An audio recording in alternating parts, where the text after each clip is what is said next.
Hi, welcome to day 2 of the 7-day Boost Self-Esteem Challenge. Now, today what we're going to do is we're going to look at identifying the most negative belief you have about yourself.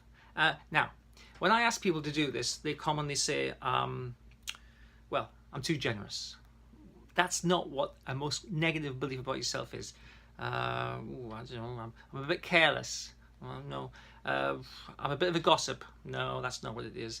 A most negative belief about yourself is a core belief that you have that was created probably much earlier in life, and it's a driver for what you do. So let me explain. It's very commonly the case that when you grow up, you have challenges to your sense of value. Now that can come from bullying. It can come from just like parental upbringing, really. I mean, there doesn't have to be a strong kind of reason why your self-esteem might be challenged, but an over-controlling parent, or a critical parent, or a critical teacher even that has some power over you.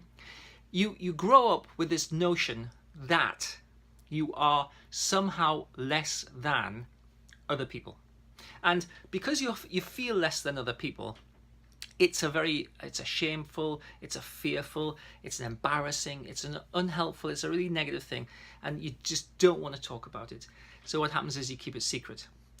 And then you start to find rules, or you start to make rules in life that help you to sort of prove that it's not true. So it's very commonly the case that someone who is a perfectionist, for instance, has created the rule that if everything is perfect, then I am not a failure. So someone who believes they're a failure might put a lot of effort into doing everything perfectly so they can't be criticized.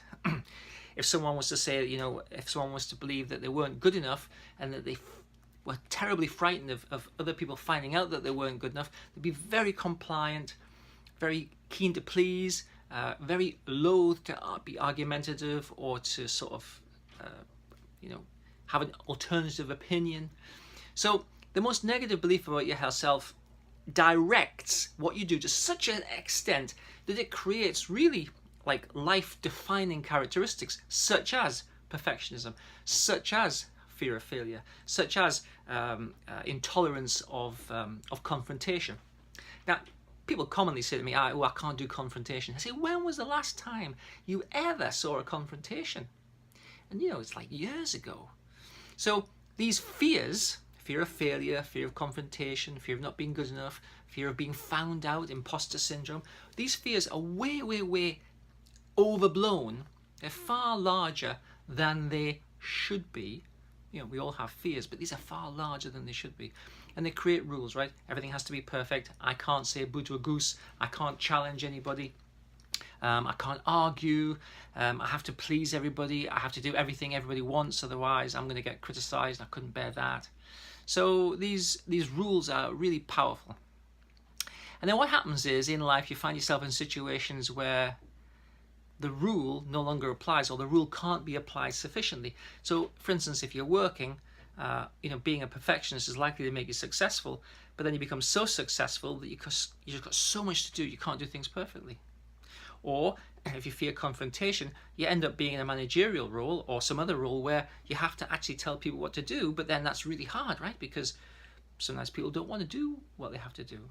Or if you fear criticism, you're just if it's necessary to always sort of say yes, and then all of a sudden you've got to find yourself in situations where you say no, it's going to be extremely stressful, and that's when the button gets pressed.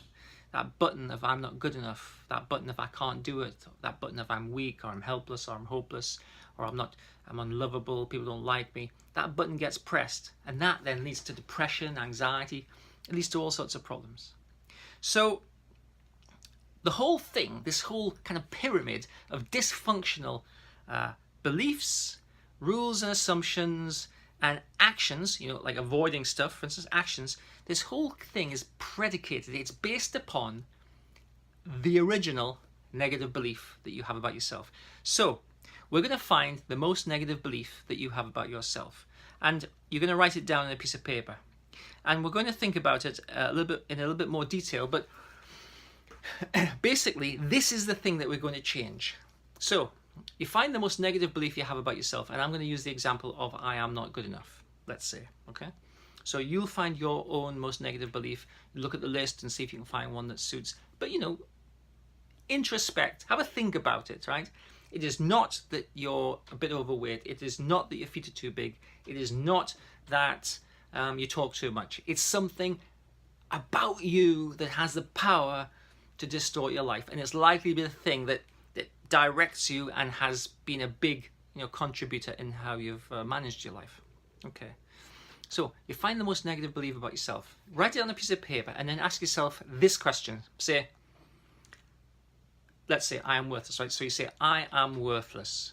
How true does that seem to me now? How true does that feel? And you go, 0, it's not at all true. 7 is completely true. So we're trying to determine how true this most negative belief you have about yourself is.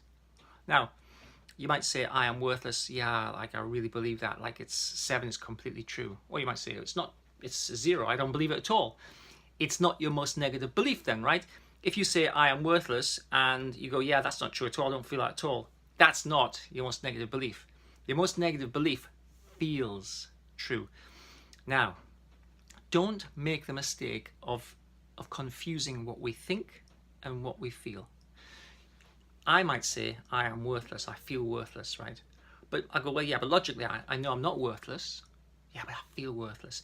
What I know, what I think, cognitively what I know is not the same as what I feel. And it's what you feel is causing the problem. So what we're interested in is changing how you feel about yourself, not what you know about yourself. And we're going to do that by identifying the most negative core belief, by creating an alternative to it that we know is true, and by practicing it so that the feeling moves to be more in line with reality. This is like it's one of the things I commonly do. It's a mantra exercise, and it really works. So, if I have the most negative belief about myself, I am worthless, I would say, well, yeah, I feel worthless. That's like 100% true. That's like 7. Okay, so 0 to 7. Okay, but I know I'm not worthless. Okay, so if I know I'm not worthless, but I feel that I'm worthless, then obviously my feelings are not in line with reality. Okay, so therefore we need to make the feelings move to be more in line with reality. So what are we going to do? We're going to practice remembering what's true. We're going to practice remembering what's true to such an extent that the feelings have a real hard job in denying reality.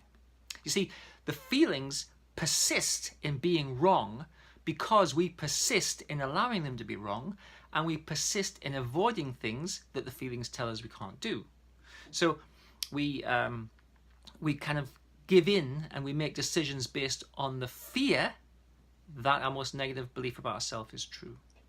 So we're going to create an alternative, and that alternative is going to be the thing that we're going to practice. So in the first instance, find the most negative belief that you have about yourself, write it on a piece of paper, and determine how true it is. 0, it's not at all true. 7, it feels completely true. And then we'll proceed from there.